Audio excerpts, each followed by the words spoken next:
There you go, can you see the mist, ladies and gentlemen? So the mist, thickened by the gunfire, starts to obscure the armies once more. Arrows fly between the two armies. Men begin to die.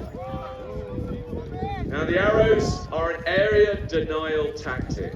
You want to try and either steer your opponent away from where you don't want them, or you are trying to thin the numbers of their poorly armoured troops. Longbows do not kill men in armour, even if they're friendly. They won't penetrate. They might go, they can gap, whether it's male, but a fully armoured knight or man at arms is more or less immune to the armour, the arrows, because of their armour. It is the poor troops in their padded armour that start to drop and scream. Now through the mist, ladies and gentlemen, the very thick mist, can you see Oxford advancing? I told you he was bellicose. I told you he was impatient. The guns holding up Gloucester and Edward. Neville bringing his men forward now. Now Oxford's definitely gone off a bit early. Neville's having to support him. The Yorkists are holding a defensive position. And I can see Exeter coming down the field. Oxford's men going to Aventray. They're going in, give them a cheer, ladies and gentlemen. Now Hastings, well, he's a bit of a windy sort. Is he going to hold? Will he break? It looks like Hastings is holding, ladies and gentlemen. Warwick's going into Edward's block. Edward very, very staunch. That's not because I'm saying he's fat. Now, Gloucester is engaged with Hastings. Oh, sorry, Exeter. Gloucester and Exeter, Hastings, Oxford, Warwick, and Edward.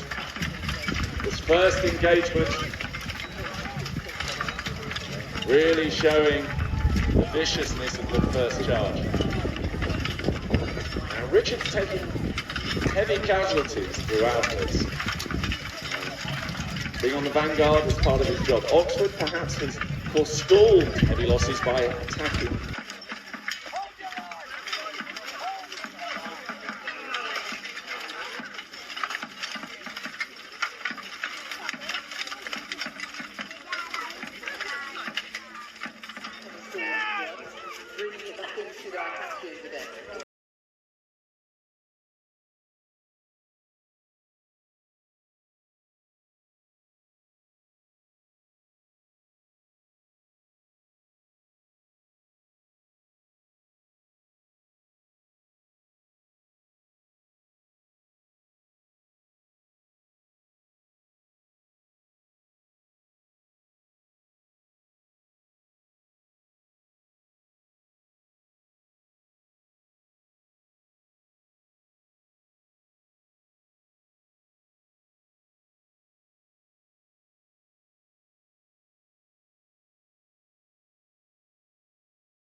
Now behind him is my Lord Beaumont, again an experienced man, close contemporary, friend of Oxford, and these are the two strongest elements of the Lancastrian vanguard, and they will do well against anything pitted against them. They are perhaps the most professional of the soldiers that are available.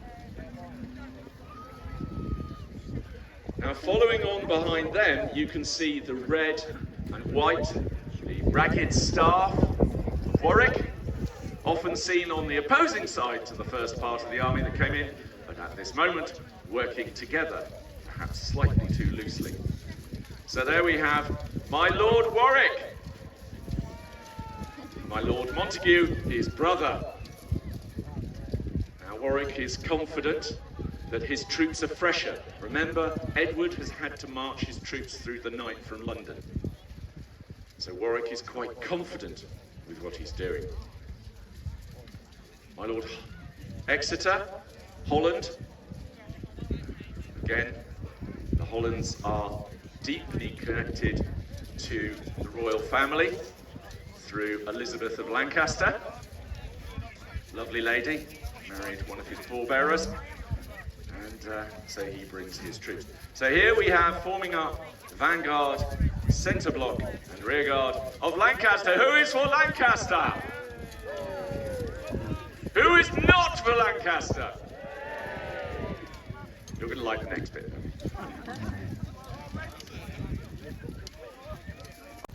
So parts of it's taken off already. The helmet goes.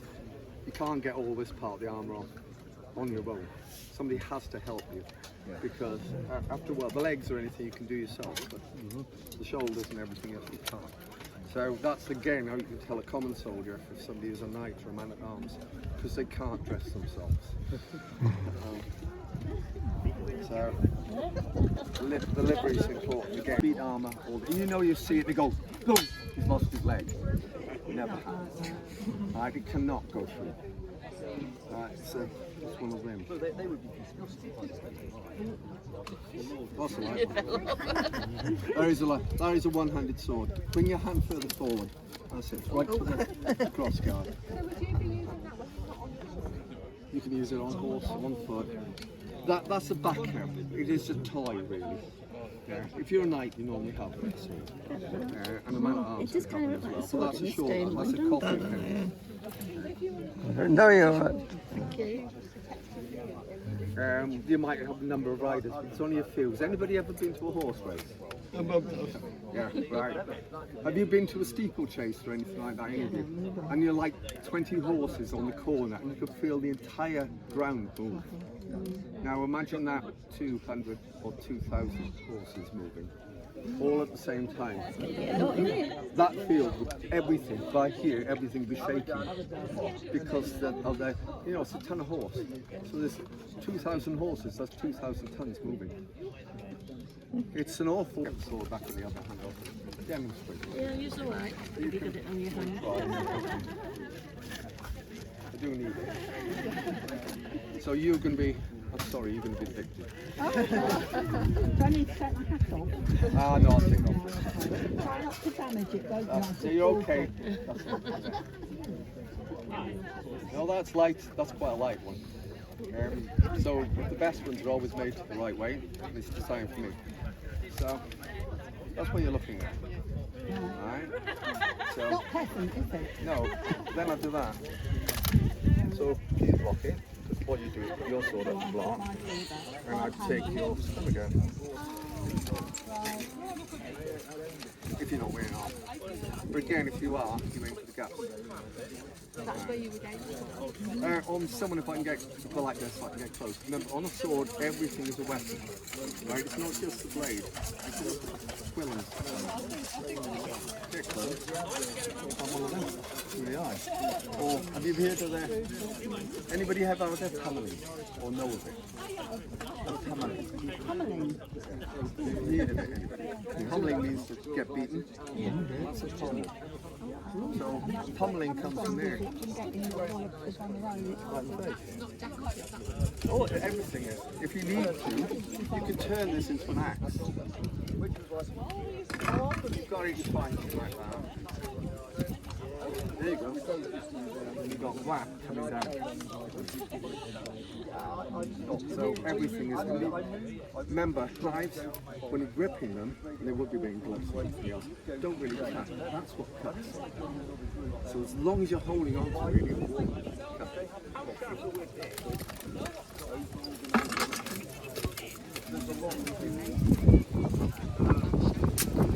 Just a knife. How sharp are they big? That's one.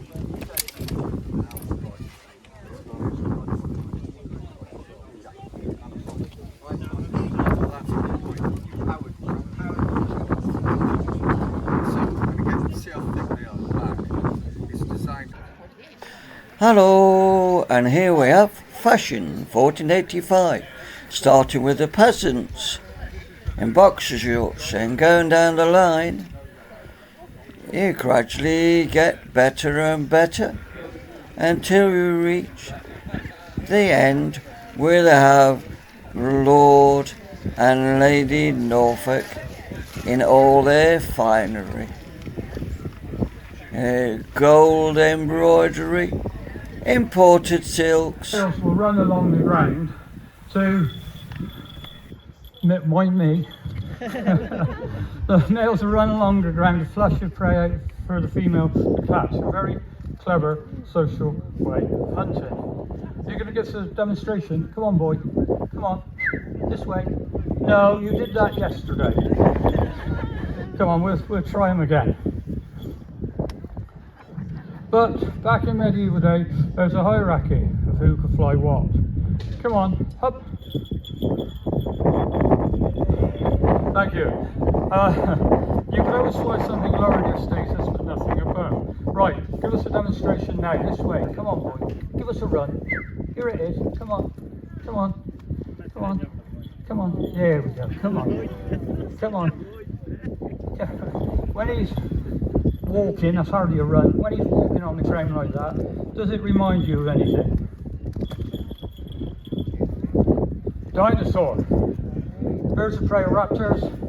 The dinosaurs, the velociraptor, they're all very closely related. So there was a hierarchy of who could fly what. So you could always fly something lower in your status but nothing above. Top end of the scale was the king. The king could fly anything he wanted. But the king was the only one that flew the golden eagle and the gyrfalcon, the big white falcon of the Scandinavian countries. Bottom end of the scale was the knave, and the knave flew the kestrel. The kestrel's a little bird you see hovering alongside the road. Kestrels eat field voles and mice. Gut and skin a mouse, there wouldn't be a lot left to eat. So not a falconer's bird. Somewhere in the middle was the yeoman. And the yeoman flew the goshawk, so he was a lucky man. He had the bird he could feed his family with. And here we have the reenactors camp. They're all getting ready for another day of acting, the Battle of Barnet and the Battle of Bosworth. I thought it was really good the way all the tents are all made and built in the style of 1485. So I thought that was really good, and it was a nice camp area.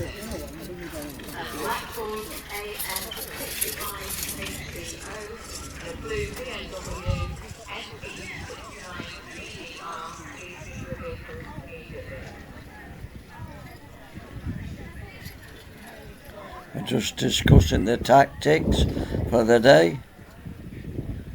As long as Henry VII wins, I don't mind.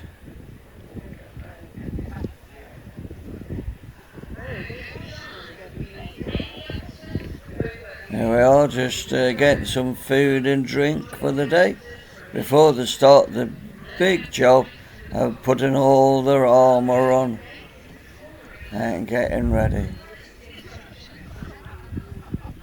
I had to go weighing some of their armour. I can tell you it is very heavy. So how people fighting it, I don't know.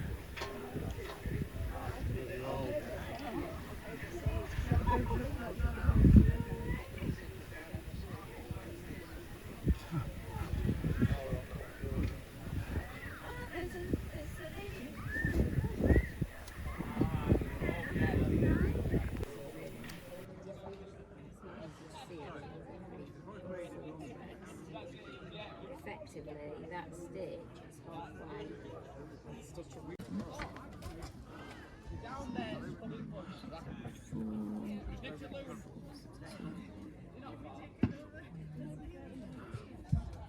you can see I was going to go up in that hole, Yeah. but you can see it's just too far near to the top end of that. It's not in the middle, so I know that I've just gone. There you go, and that's the middle. Count 2 and then another 2. So I'm just keeping this. I'm just doing the. I'm nearly finished. It's about an hour for each diamond. Oh. But this is, as I say, German brick stitch taken from a fragment of material from the 14th, 15th century. And they've graphed it out, so we've got an actual pattern to do it to be able to reproduce it, but it wouldn't be as perfect in terms of all the stitches are the same size and all of these motifs the same size.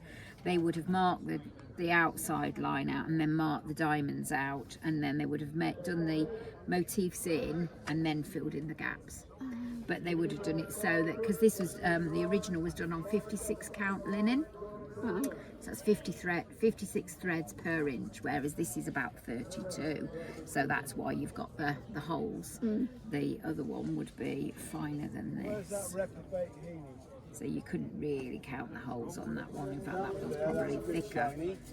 So it's really difficult to count that. So they would have just marked it out, done the guesswork, and then they would have just done the stitches in the same sort of way in a row at a time, but you're kind of using the row before to work out how big your stitch is, because it's halfway between the 2 stitches on the previous row. So, and it gives that brick pattern. So that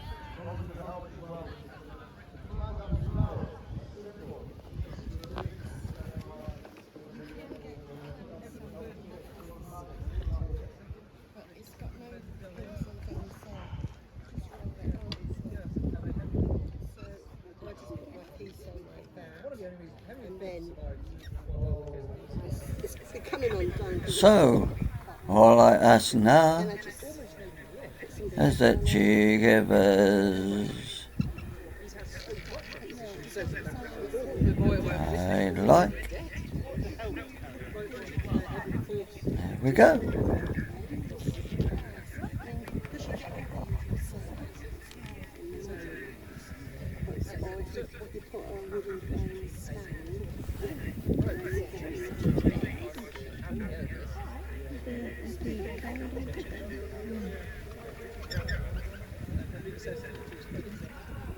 And subscribe.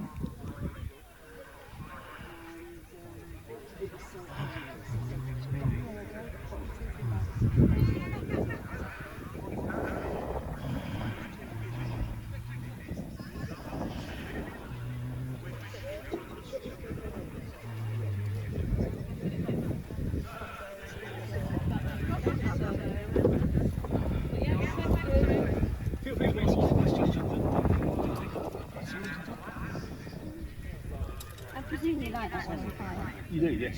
Because I've seen that one.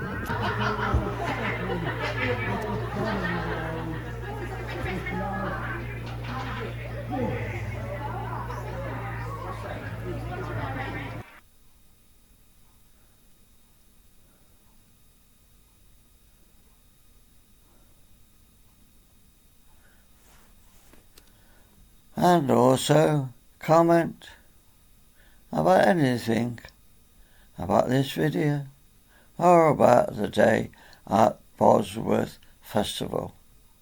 Thanks for watching, and I hope to see you on another video. Bye for now.